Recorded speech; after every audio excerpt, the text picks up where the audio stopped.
Relative pronoun, এই relative প্রোনাউনকে বাংলাতে বলা হয় সম্পর্কবাচক সর্বনাম। এই সম্পর্কবাচক সর্বনামটা কি না, যখন কোনো প্রোনাউন দুটা বাক্যের অংশকে জুড়ে দেয় বা দুটা বাক্যের অংশের মধ্যে একটা সম্পর্ক স্থাপন করে, তখন সেইটাকে রিলেটিভ প্রোনাউন বা সম্পর্কবাচক সর্বনাম বলা হয়। যেমন Rabindranath is a great poet who wrote Gitanjali.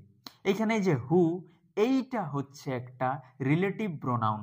এরপর লোকের প্রশ্ন হতে পারে যে হুটা এইটা তো হচ্ছে একটা ইন্টারোগেটিভ প্রোনাউন। না, যদিও প্রোনাউনটা একই, হু একটা ইন্টারোগেটিভ প্রোনাউনও আর হু হচ্ছে একটা রিলেটিভ প্রোনাউন। মানে এখানে হুয়ের মানে কে নয়, এইখানে হুয়ের মানে হচ্ছে যে বা যিনি। যদি হুয়ের মানে কে হইতো তখন সেটা ইন্টারোগেটিভ প্রোনাউন হইতো, কিন্তু এইখানে যেহেতু হুয়ের মানেটা যে বা যিনি হচ্ছে, সেই জন্যে এইখানে হুটা হচ্ছে একটা রিলেটিভ প্রোনাউন।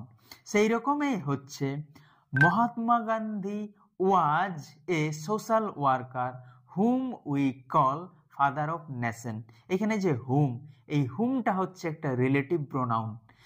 এমনিতে হুমটা হচ্ছে একটা ইন্টারোগেটিভ প্রোনাউন, যেটার মানে হচ্ছে কাকে, কিন্তু আমরা জানি যে এইখানে প্রশ্ন জিজ্ঞেস করতে এটা ব্যবহার করা হচ্ছে নাই, এইখানে এই দুটা বাক্যের অংশকে জুড়ার জন্য এটার ব্যবহার করা হচ্ছে। এইখানে হুমের মানে কাকে নয়, এইখানে হুমের মানে হচ্ছে যাকে, সেই জন্য এটা হচ্ছে একটা রিলেটিভ প্রোনাউন। সেই রকমই হচ্ছে I don't know which book you like. এখানে যে হুইচ, এইটা হচ্ছে একটা রিলেটিভ প্রোনাউন। কেন? কারণ এইখানে আমরা প্রশ্ন জিজ্ঞেস করার জন্য হুইচটা ব্যবহার করছি না। হুইচটা আমরা যখন প্রশ্ন জিজ্ঞেস করার জন্য ব্যবহার করি তখন এটার মানে হয় কোনটি, কিন্তু এইখানে আমরা দুটা বাক্যকে জুড়ছি, সেই জন্য এটা হচ্ছে একটা রিলেটিভ প্রোনাউন, যেখানে এটার মানে হচ্ছে যেটি।